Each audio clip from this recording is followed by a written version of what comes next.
Hermanos, buenos días, que el Señor le bendiga. Que la gracia y la misericordia sea con cada uno de ustedes en este día que el Señor ha hecho. Y lo hacemos extensivo a aquellos hermanos que a través de las redes sociales también nos sintonizan en este día. La iglesia se reúne para compartir la palabra del Señor. Y yo quiero, hermanos, que nos pongamos de pie, por favor, aquellos que se pueden poner de pie. Y vayamos al libro de Apocalipsis, en el capítulo 2, a la altura del versículo 12.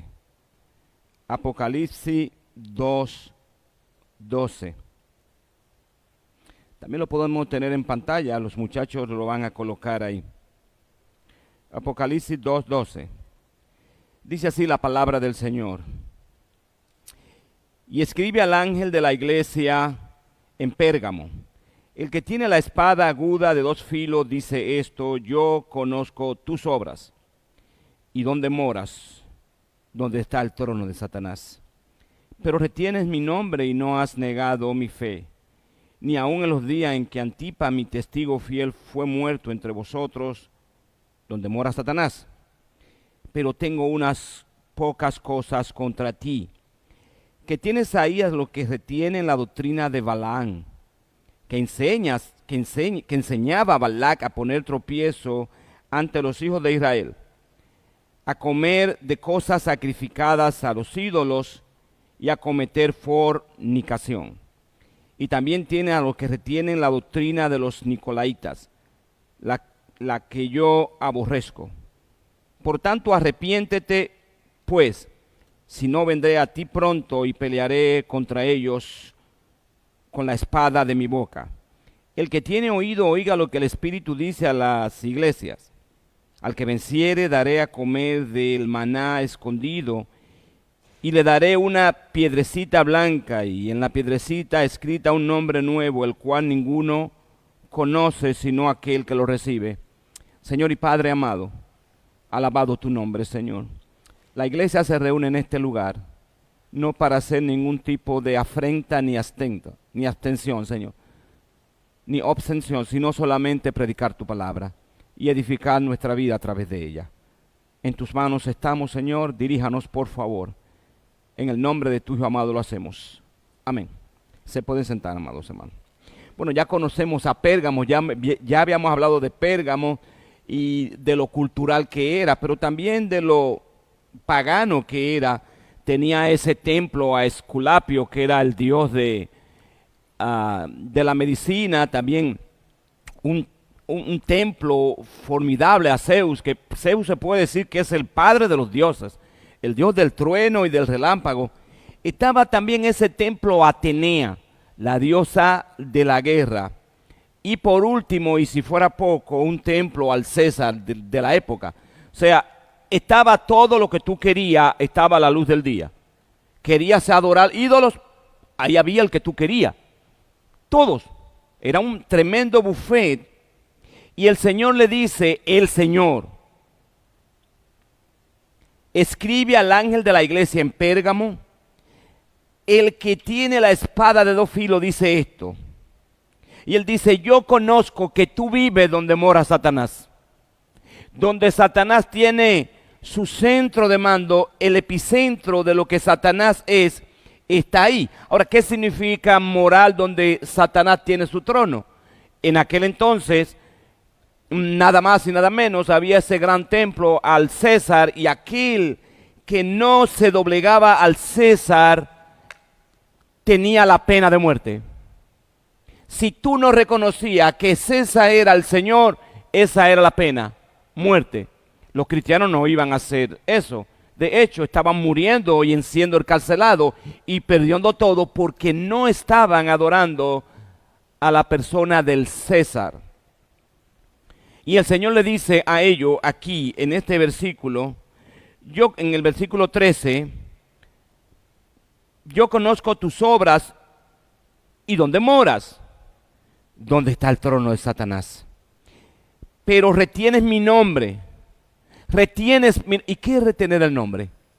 Cuando una ciudad entera se aboca a proclamar, César es el Señor. César es el Señor y tú dices, César no es el Señor. Cristo es el Señor. Eso es retener el nombre de Cristo. Eso es no doblegarse a nadie y reconocer que Cristo es el único Señor donde no hay Señor. Y Él le dice, no has negado mi fe. Ahora bien, cuando Él le dice, has retenido mi nombre, lo has proclamado sin miedo y no has negado mi fe. Ahora, ¿qué es fe? ¿Es algo que está en el aire y se pega? ¿Es algo que yo me junto, me pego a mi hermano y como si fuera un virus me viene? ¿O es algo tan superficial, tan inocuo, tan abstracto, que es como si fuera algo que está en el aire y tú lo respiras? No, yo le voy a decir lo que es fe. En pocas palabras, fe es confianza, pero no confianza en cosas alguna, sino en Cristo, que es el objeto de la fe. Entonces la fe es confianza en la persona de Cristo Jesús. Eso es fe. Eso es la fe. No es otra cosa. Es dejarse caer, si quiere, de un edificio al vacío. Eso es la fe. Es cruzar una cima por un puente que se está destruyendo y no hay retroceso y tú cortas las amarras de ese puente porque no vas a volver atrás. Eso es fe. Fe es soltar las amarras de un barco para irse a la deriva, hacia el mar. Eso es fe. Fe es depender y creer en Dios. Y ellos no habían retenido el nombre de Jesús.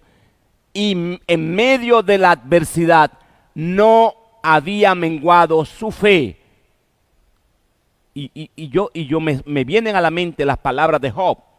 Aunque él me matare, en él esperaré. Eso es fe, hermano. Y ellos no se iban a doblegar.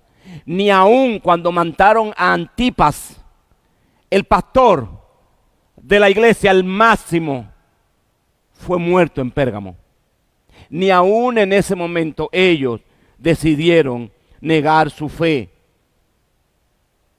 Eso es grandioso, hermano. Porque la fe no se ve donde todo el mundo está contento y todo el mundo está alegre y la situación no es adversa y todo camina como debe ser. Tengo el carro que quiero, tengo la casa que quiero, tengo la vestimenta que quiero y tengo en el refrigerador todo lo que puedo comer. Y es bueno. Y es bueno. Pero la verdadera fe sale a relucir de esta manera. Cuando todas esas cosas escasean, cuando hay enfermedad, cuando hay conflictos entre la familia, entre los hijos, entre los parientes, entre los esposos, en mi vida, en mi trabajo, en mi comunidad, en mi escuela, cuando hay en mi vida situaciones, ahí es que la verdadera fe sale a relucir y yo lo digo de esta manera, es alguien que está atribulado y la situación es adversa en extremo, pero puede salir fuera, mirar al cielo y decir, yo creo a Dios. Eso es fe. Eso es fe. Pero no todo era lindo para ellos, porque el Señor le dice en el versículo 14, pero tengo unas pocas cosas contra ti. No necesita muchas cosas el Señor para dirigir el dedo acusador, ¿verdad? Porque dice la Biblia que un poquito de levadura que leuda toda la masa. Usted toma una gran verdad y le pone un poquito de mentira. Tome la sábana más blanca que usted tiene. Tome su sábana, usted la compra nueva y ponga un lapicero, un bolígrafo en una puntita y déjelo un ratito ahí. Y le va a dejar un puntito del color de ese lapicero. Y usted va a abrir ese manto blanco, pero blanco, blanco, sumamente blanco. ¿Sabe lo que la gente va a ver? ¿Qué? El puntito. El puntito. Esa es nuestra vida, hermano. Eso es lo que se ve en nuestras vidas. No necesitan muchas cosas para nosotros perdernos. No necesitamos muchas cosas para extraviarnos, porque una cosa lleva a la otra. Una situación lleva a otra situación de mayor grado y va creciendo en magnitud. Es como una bola de nieve que tú dejas caer y va creciendo y llega un momento que toma dimensiones insostenibles. Eso hace, y el Señor le dice, tengo algunas pocas, no pequeñas, pocas cosas contra ti. Una de ellas, dice el Señor, tienes ahí lo que retiene la doctrina de Balaam, ya lo habíamos hablado, Balaam, un falso profeta, que enseñó a Balac, al rey Balac, a poner tropiezo a Israel. De esa misma manera había personas dentro de la congregación, hermanos que se habían convertido y estaban siendo de tropiezo contra los mismos hermanos. ¿Usted cree que no se da eso en la iglesia actualmente? Oh, sí, claro, se da. Ahora, ¿qué era lo que enseñaba Balaam a Balac? Bueno, a meter en pecado al pueblo de Israel, para que el pecado de algunos afecte a todos. Su pecado no es un pecado aislado, es un pecado que afecta a la congregación local. No hay una vida aparte o una vida secular. Hay una vida cristiana en cualquiera de los planos. Y todo lo que yo hago afecta a mi hermano. Y todo lo que yo hago afecta a la congregación. Entonces tengo que mirar cómo ando en mi vida, cómo camino. Y estaba pasando eso con Israel en ese tiempo, en el tiempo de la conquista. En el 1390, alrededor de 1390 antes de Cristo. Y hoy seguían personas dentro de la iglesia en Pérgamo, enseñando de alguna manera esa misma doctrina, diciendo a la gente, puedes comer la carne de lo que fue ofrecido a los ídolos.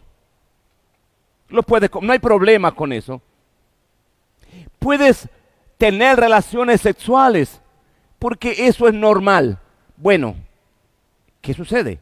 En Pérgamo, antes de que llegara la fe, la predicación, para el pueblo entero era normal la idolatría. Era normal tener relaciones sexuales fuera del matrimonio.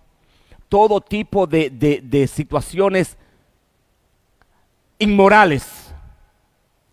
Llega a la iglesia, se instala la iglesia en ese lugar y un grupo se convirtió, pero siguió practicando esa actividad porque para ellos era normal, porque era cultural para ellos. Estamos viviendo eso nosotros. Ustedes saben que hay niños que nacen y dicen, no sé cuál es mi sexo. Ni le interesa. Porque se nos ha bombardeado tanto, que se ha llegado a la normalidad, a normalizar cualquier situación que es fuera de lo que es la naturaleza y lo estamos viendo como un patrón de conducta normal. Y los padres dicen, lo tengo en el vientre, dice la madre, pero no sé si es hembra o no sé si es varón. Sí, pero le hiciste la sonografía y viste el sexo. No, cuando él nazca, que decida. Eso estaba pasando aquí. Lo mismo. Y esos estaban reteniendo. ¿Sabe lo que es retener? Usted puede dejar caer todo, pero siempre usted se aferra a algo. A algo usted se aferra. Algo usted toma. Usted se está muriendo, Pero en el momento de la muerte hay algo que usted agarra, puede ser un hijo, puede ser lo que sea. En ese momento, posesión, lo que sea.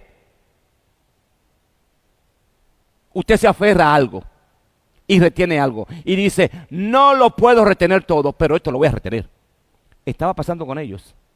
Ellos habían dejado ir muchas cosas en su vida, pero habían retenido la doctrina de Balaán y estaban siendo de tropiezo a esos hermanos. Y esa comida a los ídolos se la estaban comiendo, pero la comían después de haber estado envueltos en los cultos, a esos cultos, a esos ídolos de ellos.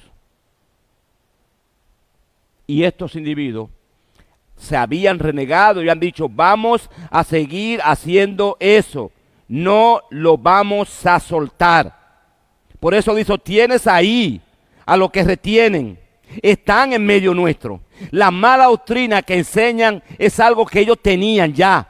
Si lo retienen era porque lo tenían. No quisieron soltar eso. Nosotros nos pasa igual. Nosotros traemos a nuestra vida de cristiano, no aquí a la iglesia, no aquí a estas paredes, no. En nuestra vida hay cosas a las que nos aferramos y retenemos y no queremos soltar. Y la queremos mantener, ese tipo de costumbre que es nociva. Yo conozco hermanos que fuman y tú me dirías, pastor, pero un cigarro no me lleva al infierno. No te lleva al infierno, pero puede ser de tropiezo para un hermano. Beber no me lleva al infierno, pero puede ser de tropiezo para mi hermano. Comer carne que fue dada a los ídolos, yo me la puedo comer, a mí no me va a hacer nada, pero hay hermanos que son débiles y pueden pecar. Y tú eres de tropiezo para ese hermano. Lo que tú dices, tus actos, tú dices, yo soy libre y nadie me juzga. Y es cierto, nadie puede juzgar tu santidad, tu vida espiritual, tu salvación por lo que tú hagas o dejes de hacer. Pero la palabra dice que todo me es permitido, todo me es lícito, pero no todo conviene. Lo puedo hacer todo, pero todo no es de provecho ni de edificación, hermanos. Y ahí está esta iglesia, que había un grupo que había retenido esa doctrina de Balaán. Y habían entrado también en no solo la idolatría, pero también la fornicación. Ahora, ¿qué dice la palabra de Dios? No tendrás dioses ajenos delante de mí. No te inclines delante de ellos y lo adores. No cometerás adulterio. Hermano, no basta solamente tener la verdad. Tenemos que andar en la verdad. No basta tener la Biblia en 10 idiomas y no sé, 20 traducciones. Tenemos que vivir la Biblia. Se ha vuelto la Biblia en las casas de los creyentes como un adorno, un objeto de adorno.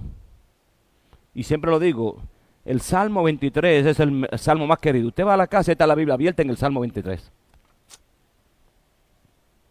Y utilizamos la Biblia para cualquier cosa, pero no para estudiarla, ni para aplicarla.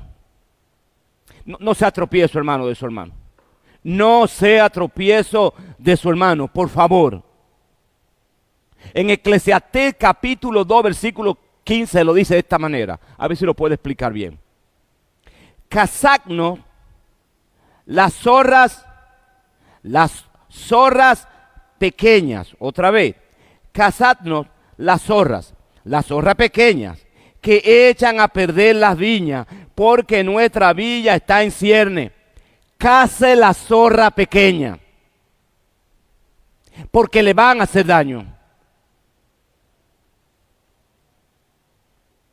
Mate en su vida cualquier situación, por pequeña que sea. No la deje. Porque al final eso le va a hacer mella en su vida espiritual. Es tiempo ya, hermano, de que nosotros que discriminemos. Discrimine. ¿Sabe lo que es discriminar? Hacer diferencia entre una cosa y otra. Esto sí y esto no. Esto me conviene y esto no me conviene. Discrimine, es tiempo ya. Filtre. No permita que el pecado entre a su vida. ¿Sabe qué pasó con Saúl? Saúl dio los mandos y le dice, ve a Amalek, al rey de Amalek, Agag, y mata todo lo que veas ahí. Desde niño hasta mujer, animal, no dejes nada vivo. Porque Amalek, cuando Israel salió de Egipto y cruzó el mar Rojo y comenzó a caminar por el desierto, no tenía agua y no tenía el maná, no tenía nada. Y estaban disgregados. Amalek vino por detrás. Y a los que estaban rezagados, a los viejos, a los niños y a las mujeres, mató a espada y le quitó todo. Y se fueron al desierto otra vez. Y Dios dijo, me la voy a cobrar ahora. Saúl, mátalo a todos. Pero ¿qué Saúl hizo? Saúl no lo mató. Le dejó la vida a Agag, el rey. Y perdonó lo mejor de lo mejor. Del ganado, lo mejor de las ovejas y lo mejor de los carneros. Y cuando llega Samuel le dice, ¿qué has hecho? Una locura has hecho, le dice, una locura. Y tomó un cuchillo y agarró y degolló a Agag. ¿Sabe qué? Saúl pagó eso como rey de Israel. Porque no mató la zorra pequeña. Y esa zorrita pequeña luego se levantó y fueron las grandes zorras depredadoras de todo lo que Israel sembraba. La gente de Amalek se levantó e hirió a Israel. Y el Señor le dice, tiene que cazar la zorra pequeña porque las viñas están en ciernes. ¿Sabe lo que en ciernes? Nuevas, jóvenes. Hay que hacerlo, hermano. Estamos viviendo en tiempos difíciles, en donde el trono de Satanás se ha ensanchado. Es verdad, el trono de Satanás está en medio nuestro. Miren, hermano, están pasando cosas y yo quiero, por favor, que ustedes presten atención a lo que está pasando. Miren, ese atentado que hubo contra Donald Trump, eso ha abierto una puerta,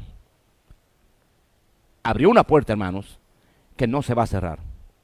Ese suceso que la gente lo toma como burlón, se ríe, otro que bueno que no lo mataron, otro que querían que lo matara, eso abrió una puerta en este país y en el mundo, hermano. ¿Y sabe lo que nos quiere decir eso? Si Donald Trump, un magnate de esa posición, resguardado, no está seguro, nadie lo está. Y si se atreven a tratar de cercenar su carrera política, la de él, no me importa, la carrera política de quien sea, puede ser un republicano, un demócrata, no estoy hablando de política, estoy hablando del hecho, de la situación. Esto ha abierto una puerta muy grave y tenemos que ver que Satanás está ensanchando su poder y su dominio. Él levanta a un demócrata, él levanta a un republicano, él lo hace. Dios lo permite, Dios es que lo pone, pero Él lo utiliza y lo maneja. Así que tenemos que estar muy atentos que el trono de Satanás se ha ensanchado.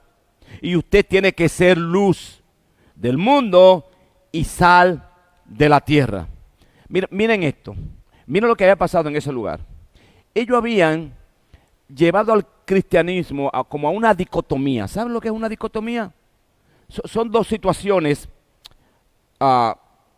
que se levantan y se oponen una a la otra, pero son realidades que viven patentes en una situación, en una persona o en una comunidad. Yo puedo decir, por ejemplo, hay dicotomía en mí por cuanto yo soy un individuo que tiene un cuerpo de carne, pero también tiene una parte no tangible. Hay una dicotomía. Son claramente vistas y tú las puedes separar. Es una división. Entonces, estos hermanos habían hecho una dicotomía y decir, bueno, miren, esta dicotomía lo hacían de esta manera. Cuando usted va al templo y se reúne con los hermanos, ese es un tipo de vida. Y usted es santo, y usted canta, y usted hace la voluntad de Dios, y usted ofrenda, y usted ora, y usted es el hermano más espiritual, más santo, más amoroso, más alabador, más orador, más predicador, más conocedor de la palabra. Ok, ahí se queda. Esa es la parte eclesiástica. Luego decían la otra parte, cuando salgas, haz lo que quieras. Vive tu vida como quieras. Porque lo importante es esta parte aparente, esta parte externa. Pero vive en el mundo y haz lo que quiera. Y era lo que estaban esa gente enseñando. Esa dicotomía entre vivir una vida poco transparente. La vida cristiana es una vida transparente. ¿Qué es transparente? No se esconde nada. Tú puedes ver a través de esa persona. Tú puedes ver qué hay en esas personas. Tú puedes observar que esa persona no solamente dice, sino que vive lo que dice. Eso es ser transparente. Y Dios nos está llamando a transparencia. Y por eso en Isaías capítulo 29:13 dice que este pueblo a mí se acerca de ¿qué? De labios, pero su corazón ¿qué? Está lejos de mí. No solamente es saber, no hagas idolatría, no sea fornicario, no solamente conocer eso de manera eclesiástica, de manera doctrinal, es no vivirlo, es no hacerlo. Eso es lo que la palabra de Dios no quiere decir. Y esta gente se habían desviado totalmente, y no solamente ellos habían seguido la doctrina de Balaam, sino también retenían esa doctrina de Balaam. Versículo 15, primera de Apocalipsis 2:15, dice, y también tienes a los que retienen la doctrina de los nicolaitas, la cual yo aborrezco. Dos cosas, pocas cosas. La primera era que eran unos hipócritas, pues vivían una cosa delante de los hermanos y vivían otra en la calle. Yo conozco personas así. No hay más santos que ellos dentro de la congregación. Fuera de la congregación dejan mucho que desear. Luego está la doctrina de los nicolaitas. Y esta palabra nicolaita solamente aparece aquí, en Apocalipsis. No aparece en la Biblia. Y es mucho lo que se ha tratado de averiguar sobre esta palabra. Y son tantas cosas que yo traté de buscar un comentario que identifica lo que significa la palabra. Lo que significa la palabra. Y la palabra está compuesta por dos partes, que significa autoridad y pueblo. Esto es lo que el Señor quiere decir, autoridad y pueblo.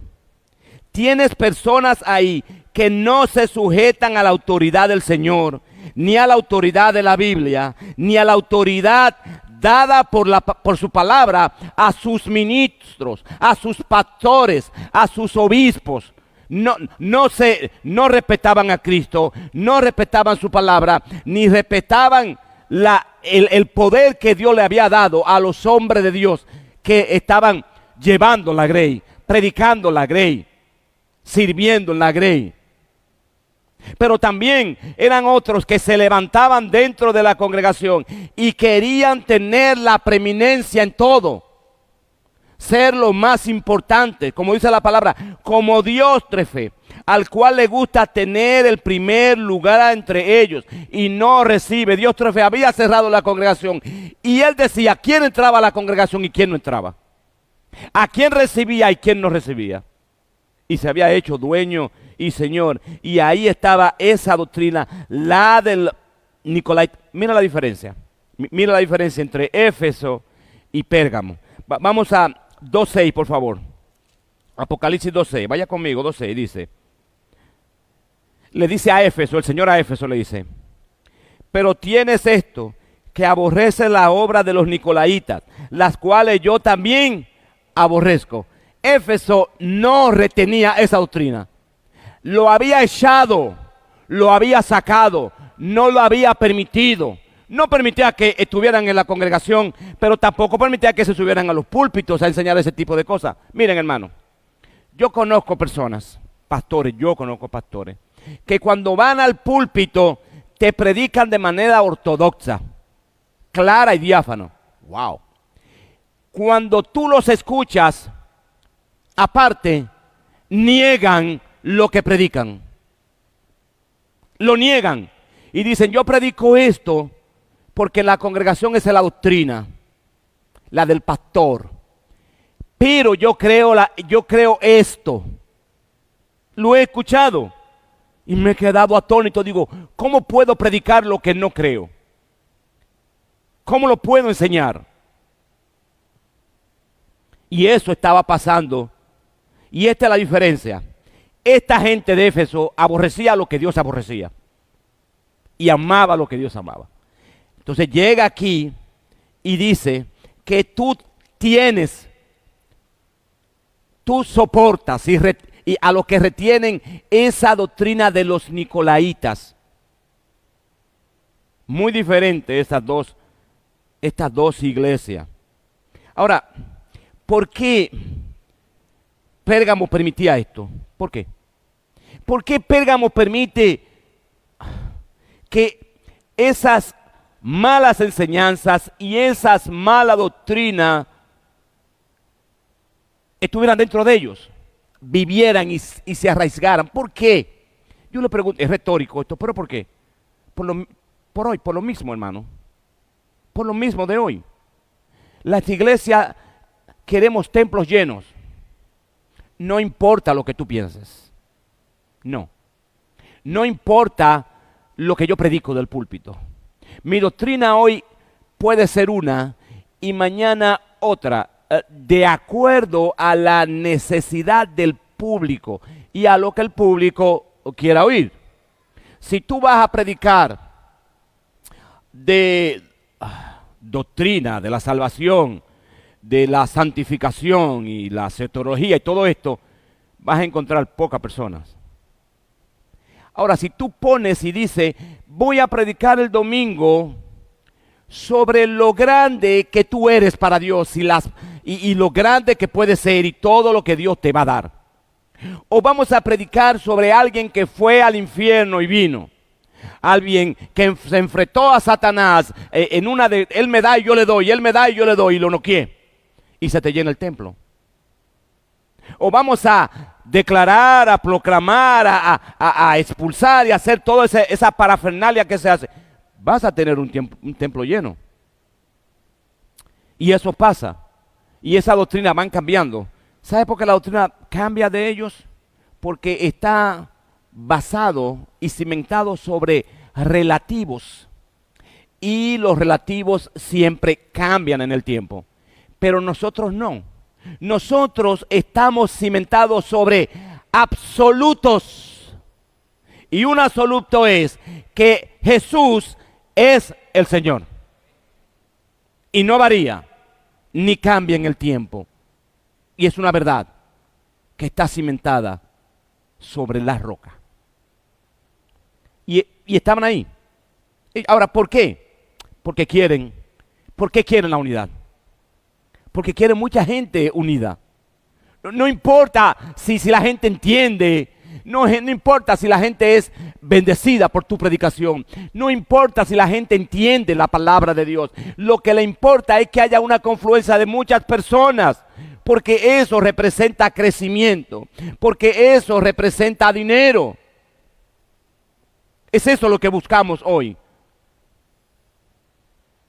Le voy a decir algo, hermano. Me gusta la unidad. Me gusta la unidad. Pero para mí es mejor estar dividido por la verdad que unido por el error. Yo prefiero estar unido por la palabra de Dios, por la verdadera doctrina de Dios, dividido por eso, que unido por una mentira, por un error. y por algo que no es verdad. Porque no podemos, como alguien dijo, cosechar una unidad sin santidad. ¿Cómo lo podemos hacer? ¿Qué nos une? ¿Qué comunión hay entre Dios y Belial, Satanás? ¿Cuál? Entre el mundo terrenal y el mundo espiritual, el reino de Dios. ¿Cuál es la comunión que hay? Entre las cosas de los hombres y las cosas de Dios. Entre la obra de la carne y la obra del Espíritu, lo que Dios hace en mi vida, formar a Cristo en mi vida. ¿Qué comunión hay? ¿Cómo podemos estar juntos si no creemos lo mismo? Y Él está diciendo, no se unan por ese error. Sáquenlo. Tírenlo fuera. Miren por qué. Porque dice aquí, versículo 16, Apocalipsis 2:16, le voy a decir por qué. Por tanto, arrepiéntete, pues si no, vendré a ti pronto y pelearé contra ellos con la espada de mi boca. Él le dice a esas personas, arrepiéntase, porque yo voy a venir, dice el Señor Jesús, y yo voy a pelear contra ellos, contra ustedes. Y todo aquel que retenga esas doctrinas, lo voy a raer, lo voy a quitar. No va a ser más iglesia, no va a jugar a ser más cristiano, no va a jugar a ser más iglesia, porque lo voy a quitar. Tarde o temprano el Señor lo dice, lo voy a quitar. Arrepiéntete. Y esa es una exhortación. Arrepiéntete, porque es mejor que usted lo haga que lo haga Dios. Mire su vida, hermano, por favor. Mire su corazón. Yo he tomado estas cartas a cada iglesia para que veamos cada situación en ellas y la apliquemos a nuestras vidas, hermanos. Él le escribió a la iglesia de Éfeso y le escribió diciendo,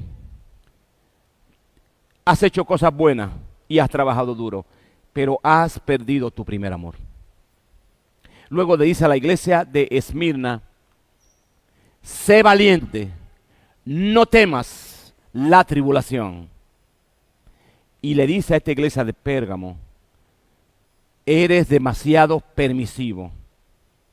Por la unidad y la tranquilidad has permitido la mala doctrina. Has permitido la fornicación, has permitido la idolatría y estás permitiendo a esos hombres que estén dentro de la congregación, retengan eso y lo enseñen como una conducta normal.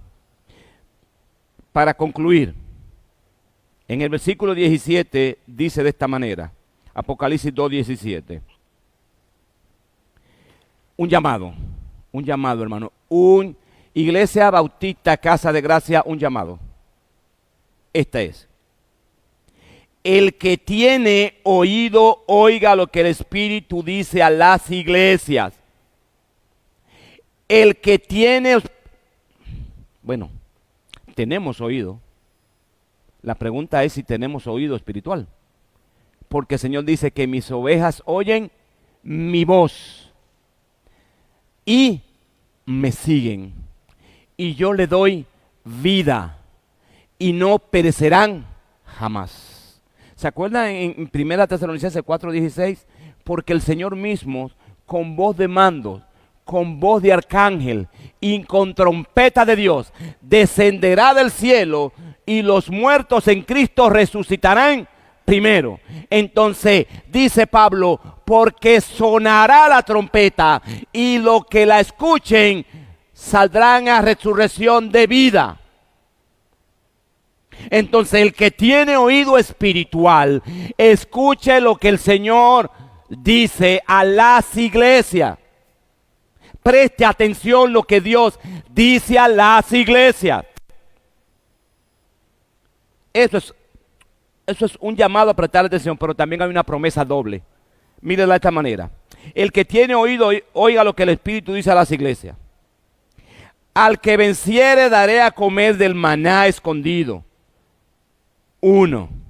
Y le daré una piedrecita blanca, y en la piedrecita escrito un nombre nuevo, el cual ninguno conoce sino aquel que lo recibe. Gloria a Dios, hermanos. Lo que sea que esto signifique, gloria a Dios. Porque hay una distinción. Hay algo especial y aparte de Dios en mi vida que me ha dado un nombre nuevo. Miren cómo dice la palabra. Si ponemos segunda de Corintios capítulo 2 versículo 4, por favor. Segunda de Corintios 2, 4.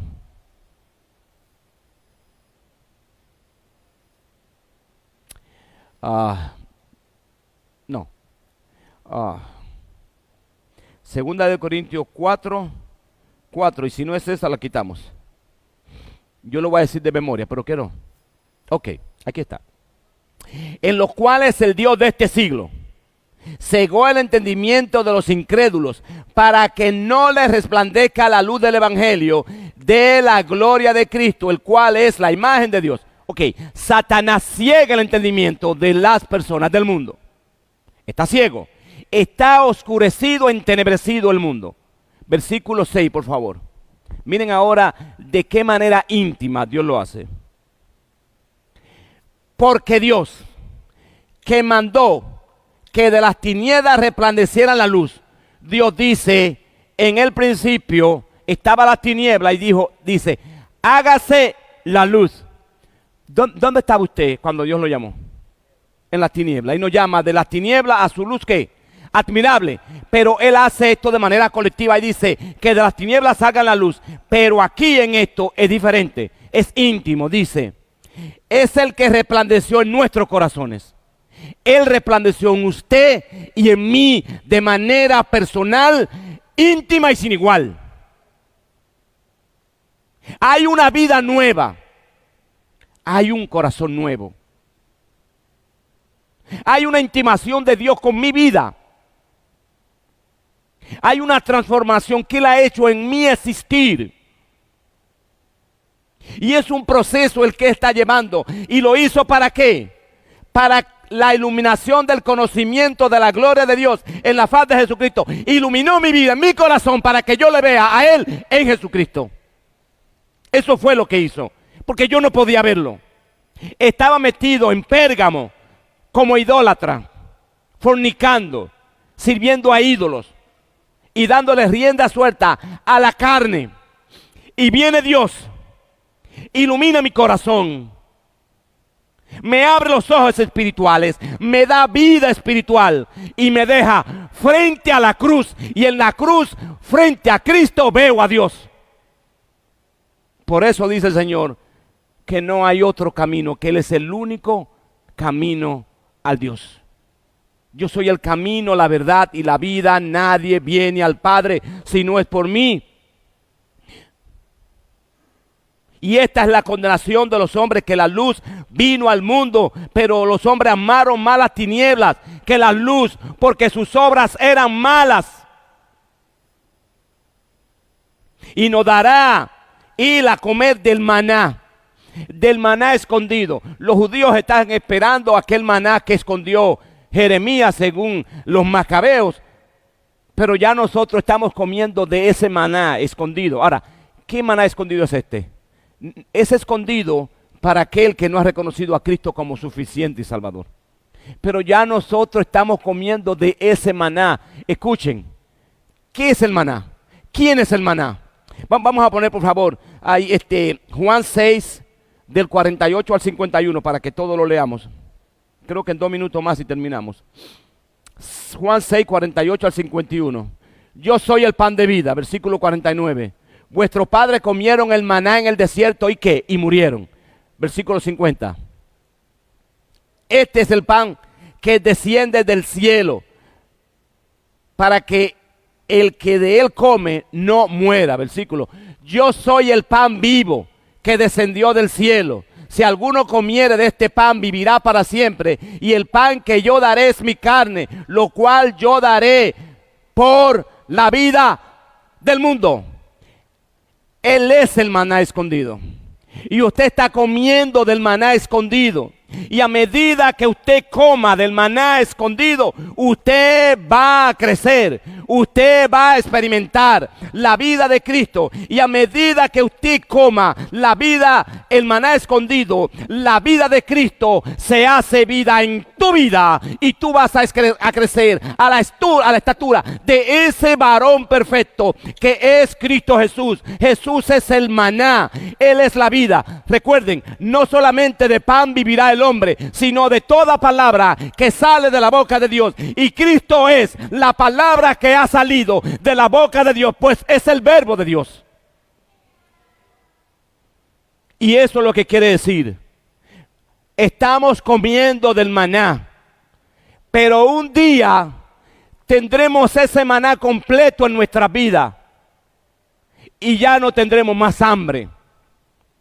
Luego le dice que le daré una piedrecita blanca, y en la piedrecita escrito un nombre nuevo, el cual ninguno conoce sino el que lo recibe. Wow. Yo no sé qué significa eso, hermano. No sé lo que significa y no creo que nadie sepa. Usted puede leer el libro de pasta a pasta y el que le diga, no importa lo que le diga, no sabe. No sabe. Pero yo le voy a decir algo que yo sí sé. Dios está haciendo una obra en mi vida. Una obra en mi vida. Y está transformando mi vida de un nivel de gloria a otro nivel de gloria. En la medida en que la doctrina se hace vida en mi vida. Y en la medida en que yo obedezco a la palabra de Dios. Y en la medida que conozco la palabra de Dios. Y en la medida que aplico la palabra de Dios. Y en la medida que estudio la palabra de Dios. More la palabra de Dios en ustedes de manera que abundante. Entonces, Él está haciendo una obra en mí. Nueva. Me va a dar un nombre nuevo, pero está haciendo una obra nueva. Segunda de Corintios 5:17. De modo que si alguno está en Cristo, nueva criatura es. Las cosas viejas pasaron, he aquí todas son hechas nuevas. Nueva creación de Dios. Usted es una nueva creación de Dios, que Dios la va a perfeccionar hasta el día de Cristo Jesús. Escuche, que el que comenzó en vosotros la buena obra la va a perfeccionar hasta el día de Cristo Jesús. ¿Eso es nuevo? Nuevísimo. Entonces, si Él me hace nueva criatura y me va a perfeccionar, que me dé un nombre nuevo, no es para extrañarme. ¿Por qué me extraño? Si Él va a hacer un cielo nuevo y una tierra nueva y que todas las cosas viejas pasaron, y entonces, si todo va a ser nuevo, que me dé un nombre nuevo. Entonces, lo que yo creo entre el maná escondido y el nombre nuevo es lo mismo. Se refieren a mi glorificación, a mi estado de perfección perfecto, valga la redundancia, a mi estado de perfección total. Tres cosas. He sido santificado por el Espíritu Santo. Posicionalmente soy santo. Luego, experimentalmente debo ser santo. Debo caminar hacia esa santidad. No la voy a llegar. Nunca la voy a llegar. Pero debo tratar. No es tratar. Perdón. Debo ser como Cristo Jesús. Eso no es tratar. Ya hay que hacer como Cristo Jesús. No lo voy a llegar a ser, pero debo tratar a ser como Cristo Jesús. Luego llega el último estado, que es la glorificación o la santificación total, en donde Dios me asemeja a Cristo Jesús. Ahí está el maná escondido total en mi vida ya, comido total, y el nombre nuevo en esa piedrecita. Señor y Padre amado, te doy gloria y honra y te doy gracias, Señor.